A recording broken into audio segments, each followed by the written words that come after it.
The rain fell in cold, unforgiving sheets that night, soaking through the thin hoodie of a boy no older than 16. He stood beneath a flickering streetlight, shivering, clutching an old backpack that carried everything he owned, 2 shirts, a broken phone, and a photograph of a smiling woman with his same green eyes. He hadn't eaten in 2 days, hadn't spoken to anyone in 3, and hadn't been loved in what felt like forever. His name was Eli, a homeless kid the world had stopped noticing long ago. But fate had a way of finding those who had nothing left, and on that freezing night, destiny was waiting just around the corner, wearing a leather vest with a skull and wings patched on the back.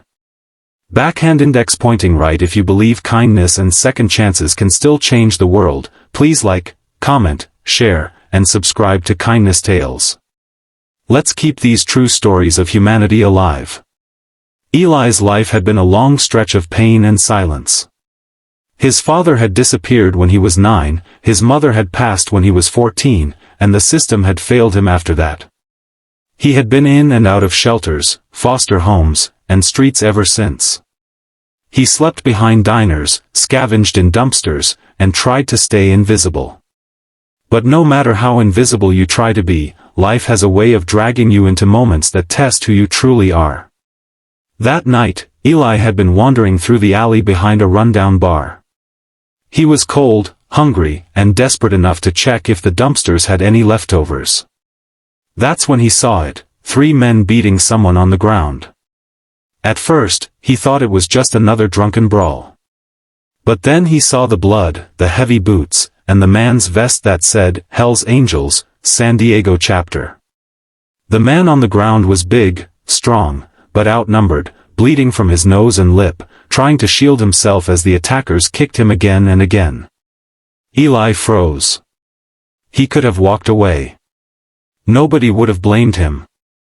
He was just a homeless kid with nothing, no strength, no weapon, no reason to get involved. But something inside him snapped when he saw one of the attackers pull a knife. The man on the ground wasn't just being beaten, he was about to be killed. And Eli, for reasons he couldn't explain, couldn't let that happen. Maybe it was the photo in his pocket, the one of his mom who always told him, even when you've got nothing, you can still choose to be good. With trembling hands, Eli picked up a metal rod from the ground and yelled, his voice breaking but brave. The attackers turned, laughing at the scrawny kid holding a pipe. But before they could react, Eli swung it as hard as he could, catching one man across the back. Chaos broke loose. The men turned on him, furious, fists flying. The world went white with pain. He fell to the ground, felt kicks to his ribs, a blow to his head, warm blood spilling from his lip. But even through the blur of agony, he saw it, the biker crawling toward his knife, using the distraction Eli created to fight back. Together, somehow, they managed to drive the attackers away. When it was over, Eli could barely breathe. His vision was fading, his body broken, but before he lost consciousness, he heard the biker's deep, rough voice whisper, "You saved my life, kid." When Eli woke up, he was in a hospital bed. His face was swollen, ribs bandaged, and an IV dripped beside him. He thought maybe he was dreaming until he saw the man sitting in the chair next to him, the biker from the alley, wearing that same vest. The man looked rough, scarred, but his eyes carried a mix of gratitude and guilt. "Name's Reed," he said softly. "You took a beating for me, kid. I don't forget things like that." Over the next few days, Eli learned that Reed was a longtime member of the Hells Angels, a man feared and respected in equal measure. He had enemies, sure, but he lived by a code, loyalty, brotherhood, and honor. The men who attacked him were from a rival gang. If Eli hadn't stepped in, he'd be dead.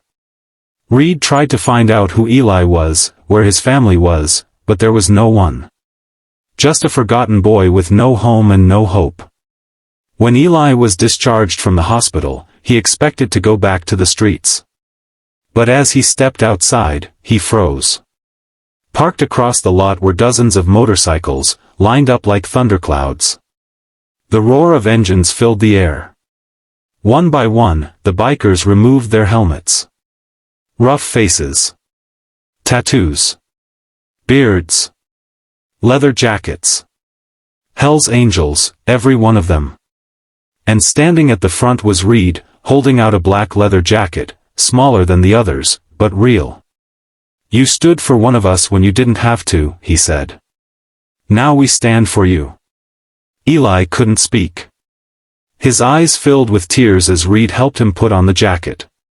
The back wasn't patched with the Hells Angels insignia, but something new, Brother of Honor. The club had created it just for him. They didn't make him a member, but something even rarer, family. In the weeks that followed, Eli's life transformed in ways he never imagined.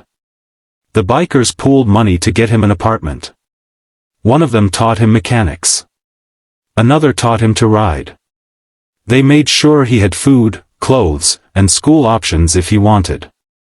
For the first time in his life, Eli had a home, not because of blood, but because of loyalty and gratitude. But it wasn't just the help that changed him, it was the love. These men, who society feared, treated him with a kind of rough kindness he'd never known. They showed up to his birthdays, protected him when others mocked, and told him he was one of them. Slowly, the broken boy who once slept in alleyways began to smile again. He started volunteering at shelters, helping other homeless teens find hope. When asked why, he'd just say, "Because once, someone saw me when no one else did." A few months later, the story reached the local news. "Homeless teen saves Hells Angels' life," the headline read. But what happened next stunned the nation. When the Hells Angels heard about Eli's struggle, over 1,000 bikers from across the country rode into San Diego, engines thundering like a storm. They came not for revenge or rebellion, but to honor the boy who'd reminded them of what brotherhood really meant. They raised funds to open a homeless youth center, named Eli's Haven, dedicated to the kid who risked his life for one of their own. When Eli walked into that building for the first time, surrounded by those roaring bikes and proud faces, he broke down crying. Every man there stood in silence, hardened bikers wiping their eyes. Reed stepped forward and put his hand on Eli's shoulder. "You didn't just save me, kid," he said. "You reminded 1,000 men that even in a world full of hate, there's still room for grace." Eli would go on to manage that shelter, turning his pain into purpose.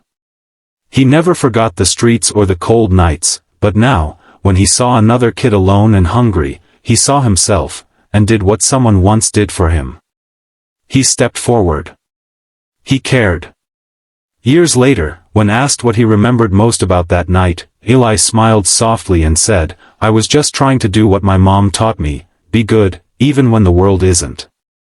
And if you ever visit San Diego, you might hear the echo of engines rumbling near the coast, not in anger, but in memory of a boy who proved that even the smallest act of courage can ignite 1,000 hearts. Backhand index pointing right. If this story touched your heart, please like, comment, and share this video. Subscribe to Kindness Tales to keep spreading stories that remind us of the power of compassion. Speech balloon special request, comment below. Kindness never dies, if you believe that even one brave act can change a life forever.